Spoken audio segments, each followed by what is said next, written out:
Hi friends, welcome to Zoog kitchen. இன்னைக்கு நம்ம Zoog kitchenல MasterChef recipe தான் பார்க்க போறோம். MasterChefல Sunitha sister வந்து கருவேப்பிலை Creme Brulee செஞ்சிருந்தாங்க. இத கருவேப்பிலை புட்டிங்னு கூட சொல்லலாம். ரொம்ப அழகா சுனிதா சிஸ்டர் வந்து பிரசன்ட் பண்ணியிருந்தாங்க.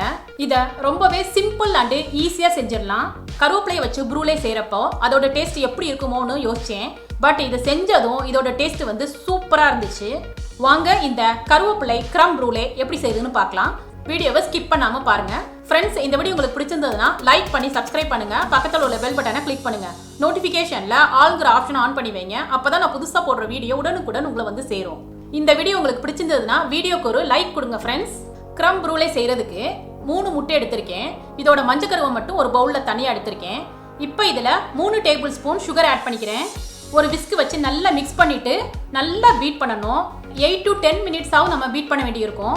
இது எந்த அளவுக்கு பீட் பண்ணணும்னா நல்லா ஃப்ரோத்தி ஸ்டேஜ் வர வரைக்கும் பீட் பண்ணணும். நல்லா பீட் பண்ணிட்டேன், க்ரீமி ஆயிருச்சு. இந்த அளவு பீட் பண்ணா போதும்.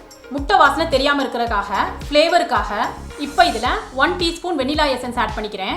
கொஞ்சம் கருவேப்பிலையை பொடியா கட் பண்ணி ஆட் பண்ணிக்கிறேன். இதை மறுபடியும் ஒரு தடவை மிக்ஸ் பண்ணிக்கணும். இப்போ இதை தனியாக எடுத்து வச்சிடலாம். ஒரு சாஸ் பேன்ல 200 ml ஃப்ரெஷ் க்ரீம் ஆட் பண்ணிக்கிறேன்.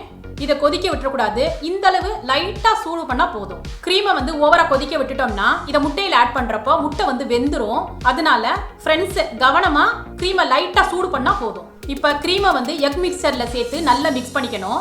இப்போ இதை நான் 2 பவுல்ல போர் பண்ணிக்கிறேன். இதை ஸ்டீம் பண்ணிடலாம்.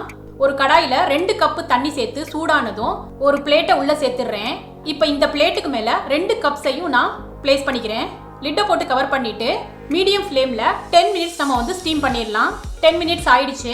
ஒரு நைஃபை வச்சு ப்ரூலி வெந்திருக்கான்னு செக் பண்ணிக்கோங்க. நைஃப் கிளியரா இருக்கு, நல்லா குக் ஆயிடுச்சு. இப்போ இதை நம்ம தனியாக எடுத்து வச்சிடலாம். அடுத்து ப்ரூலியில வந்து கருவேப்பிலை இன்ஃபியூஸ் பண்றதுக்காக ஒரு பேன்ல கொஞ்சம் கருவேப்பிலை எடுத்து ட்ரை ரோஸ்ட் பண்ணிக்கிறேன். இது ஆறுனதும் மிக்சியில சேர்த்து இந்த மாதிரி பவுடர் பண்ணி எடுத்துக்கணும்.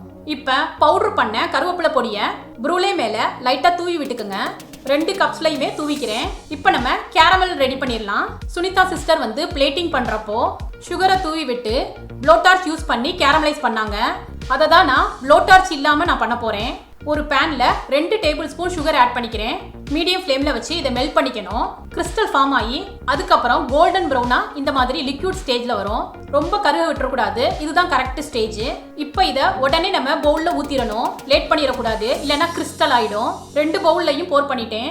இப்போ இதை 5 minutes நம்ம வந்து ஃப்ரிட்ஜில் வச்சு சில்லுன்னு சாப்பிடலாம். கருவேப்பிலை ஃப்ளேவரோட இந்த ப்ரூலி டேஸ்ட் வந்து சூப்பரா இருந்துச்சு. இதை செய்யறது ரொம்பவே ஈஸி தான் ஃப்ரெண்ட்ஸ். கண்டிப்பா ஒரு தடவை ட்ரை பண்ணி பாருங்க. ஃப்ரெண்ட்ஸ், இந்த MasterChef ரெசிபியான கருவேப்பிலை Creme Brulee ரெசிபி உங்களுக்கு பிடிச்சிருந்ததுன்னா நீங்க ட்ரை பண்ணி உங்க எக்ஸ்பீரியன்ஸை கமெண்ட்ல ஷேர் பண்ணுங்க. சுவையான சமையல், சுகமான வாழ்வு. தேங்க்யூ.